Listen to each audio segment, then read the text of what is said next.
Honorable Dr. Harsha de Silva, you have 4 minutes. 4 minutes? Yeah. What can I do with 4 minutes? Tava නැද්ද වෙලා?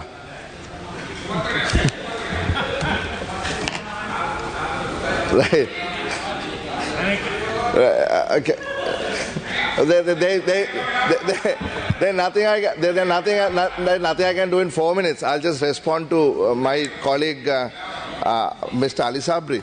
You see, when the president stood in front of Ruwan Valley Saya and said that he was voted in by the Sinhala people and that he was disappointed with the Muslims and the Tamils, that sent the wrong signal. That reversed all the work the previous government was doing to bring reconciliation. I'm sorry I have to say this to your face. Right? That was a wrong start. You know, you mentioned Honorable Mangala Samaravira. I was part of his team. And we all worked on a 4-pillar program on reconciliation, on truth and justice, like you said. Desmond Tutu was able to do it in South Africa because it was a Catholic country. But here we have Buddhists, we have Hindus, we have Christians, we have people of the faith of Islam. So therefore we were thinking of a multi-religious council for this Truth and Reconciliation Commission. The SJB is fully for it. Let me speak on behalf of my leadership that we are fully for it. A Truth and Reconciliation Commission, not only the Tamil people, but the Muslim people and the Sinhalese people, we all suffered, right? So that's one. The second one, Honorable Member, is accountability. Now that is where the problems arose. Now I will be very specific. You all criticized Honorable Mangala Samaravira at the time because you said he was trying to bring a hybrid court. Honestly, there was nothing like that. All he said, and I will quote him, he said, participation of foreign and Commonwealth judges, right, in this process. Participation, sir, is a broad word. It can mean being a consultant, and Mahinda Rajapaksa and others also have brought in foreign judges as consultants. Or it can be the other extreme of being a hybrid case court. But that is not possible within the constitution of Sri Lanka. So therefore that possibility doesn't exist and the question doesn't arise. So therefore we have always been for a proper domestically led accountability mechanism that is credible in the eyes of the world. That is credible in the eyes of the world, right?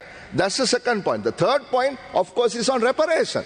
Right? Reparation for loss of life, reparation for loss of property, and reparation even now, Honorable Chair, has not necessarily been fulfilled in the way that those people need them to be resolved.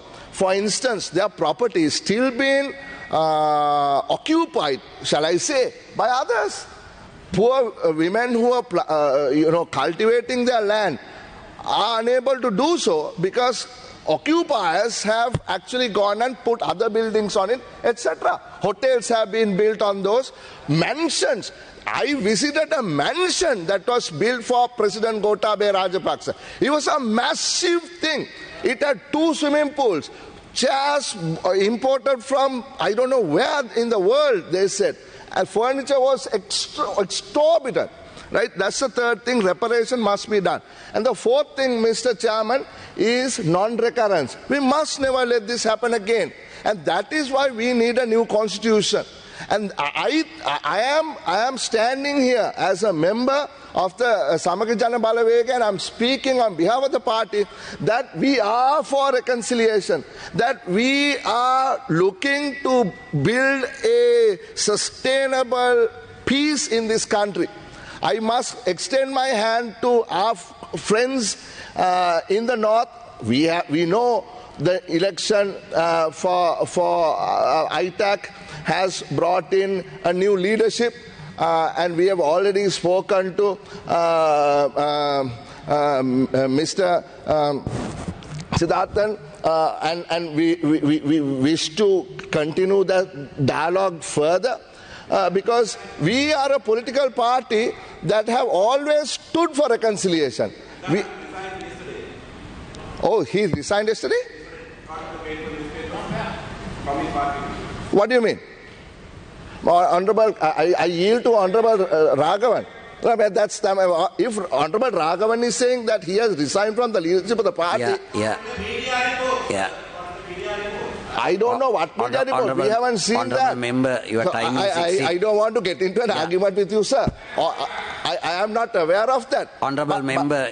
Right. Yeah. I will. All what I am saying is that we need to bring moderate thinking together, right? And I do not know why it has happened.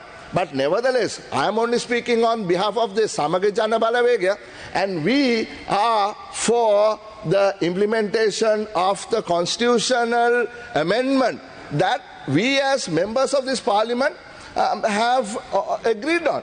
And when the president comes here and says, well, I'll put it to parliament to see whether the parliament is willing to accept it or not, is actually, it makes no sense, right? He is there to implement the law that the parliament has passed. He is trying to pass the buck. Nevertheless, this was absolutely not the speech I was going to make. Honorable member, please. Give me 30 seconds, I'll stop. Yeah. The speech I was going to make was about how Honorable Harini Amarasuriya said that there are alternatives and we don't have to sort of go along with the IMF. And I want to table this headlines in the Daily Mirror today. Their so-called head of the Economic Council says we will not deviate from the IMF program. Please, honorable member, please wind up. Please wind up. Right, just 1 minute, right? Just 1 minute. After I finish, right? Yeah. So what I'm saying is, their leader is saying that they are not going to deviate from the IMF program. So if that is the case, what is the alternative? I'm asking Honorable Harini Amarasuriya to explain herself in her next speech. Thank you very much, sir. Yeah. Honorable Raghavan. The Chair, thank you. I need to be corrected, and I think I have an apology to make to Mr. Siddharthan. It is Mr. Sridharan who resigned from the party leadership, so the names were confused. So I want to be corrected. Honorable Maindananda Gamage. Honorable Minister. කරු මුලාශ්‍රී මන්ත්‍රීතුමනි මම ඊයේ කිව්වා අපේ තෙල් මිල සූත්‍රය සභාගත කරනවා කියලා ඒක හැන්සාට් ගත කිරීම සඳහා ඉදිරිපත් කරනවා. Yeah, thank you. Honorable Maindananda Gamage, you have 24 minutes.